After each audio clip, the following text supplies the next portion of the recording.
សួស្តីបងប្អូនទាំងអស់គ្នាស្វាគមន៍មកកាន់វីដេអូថ្មីរបស់ខ្ញុំហើយនៅក្នុងវីដេអូនេះគឺអត់មានអីពិសេសឬក៏ប្លែកទេដោយសារតែឥឡូវនេះគឺខ្ញុំកំពុងតែរៀបចំ deck ខោខ្ញុំវារសាត់ចេះវាដាច់វារសាត់ចេះ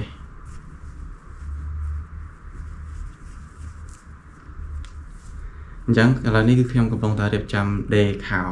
ហើយក៏ឆ្លៀតថតវីដេអូបានតិចគាត់និយាយលេងជាមួយបងប្អូនទាំងអស់គ្នាអញ្ចឹងដើម្បី day ខោគឺយើងត្រូវមានអីគេ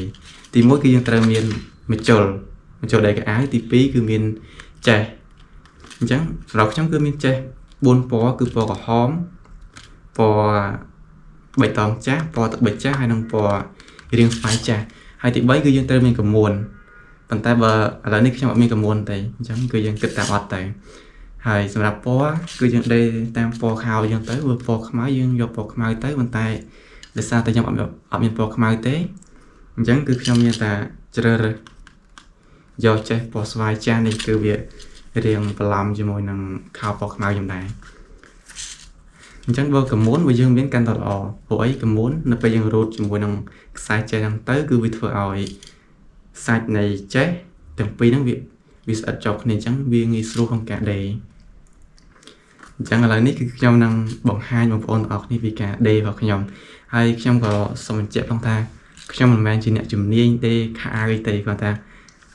ការដេរខោអាវនេះគឺខ្ញុំចេះពីម៉ែខ្ញុំកាលនៅតូចៗហ្នឹងគឺឃើញគាត់ដេរអញ្ចឹងទៅខ្ញុំឃើញគាត់ក៏ខ្ញុំរៀនដេរតាមគាត់អញ្ចឹងទៅហើយខ្ញុំដេរអត់ស្អាតទេប៉ុន្តែយើងគិតទៅលើគុណភាពมันស្អាតតែគឺដឹងតែជាប់ចឹងគឺខ្ញុំយកចេះពណ៌នេះ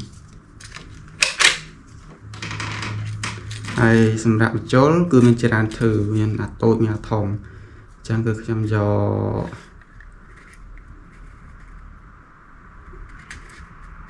ធំនេះពេក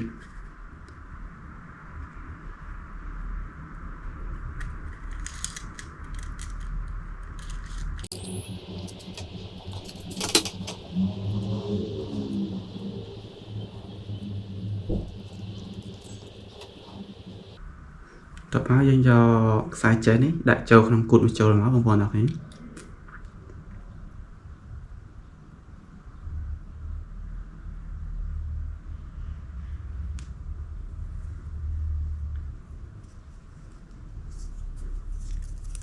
ហើយយើងបន្លាយមកយើងគិតថាប្រវែងប៉ុណ្ណាមកសំរំដេកខោយើងគឺយើងក៏កាត់ផ្ដាច់វាទៅនឹងទៅ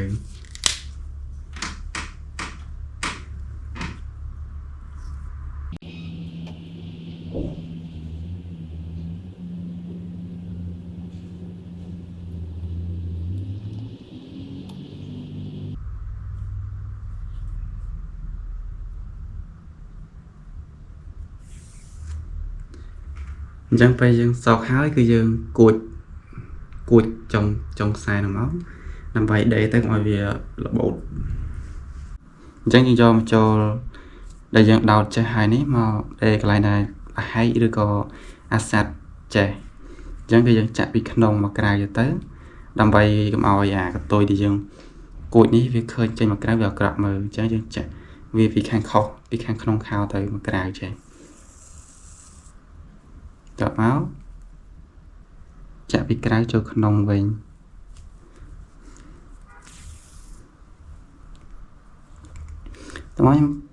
តាមត្រឡប់ខ្ញុំគឺខ្ញុំចាក់ចំមកកដាលនេះមួយទៀតចន្លោះវានឹងចាក់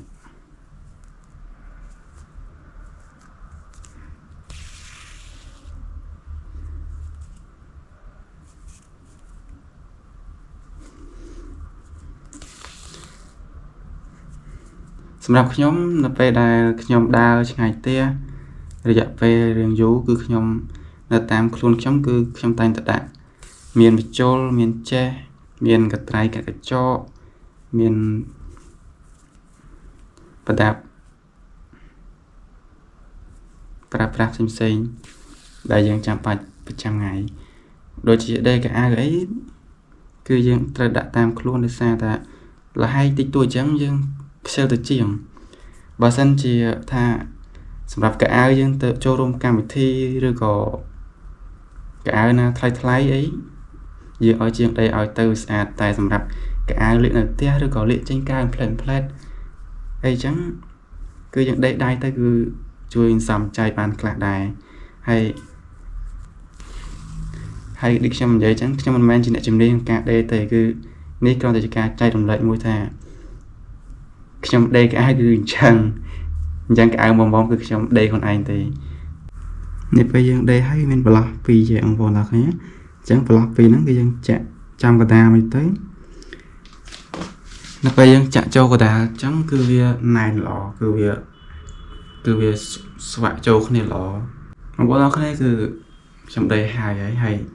តាមត្រឡប់ខ្ញុំនៅពេលខ្ញុំដេកហើយគឺខ្ញុំចងផ្ដាច់មុខចេះតែម្ដងដើម្បីកុំឲ្យវាអាសាត់ហ្នឹងសម្រាប់ខ្ញុំចូលចិត្តធ្វើចឹងដើម្បីវាជាប់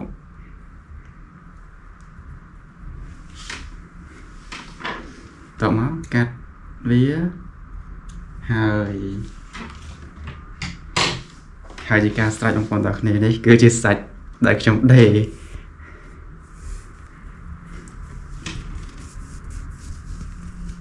នេះពីនេះមក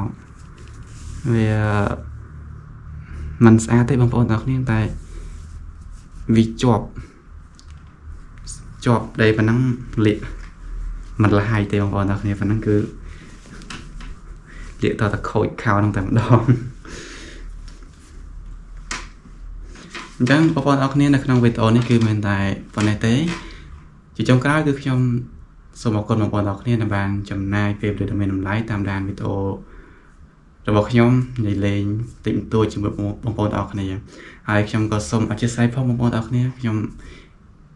និយាយមិនសូវជាច្បាស់ប្រហែលទេដោយសារតែអណ្ដាតខ្ញុំវារៀងរឹងហើយខ្ញុំនឹងព្យា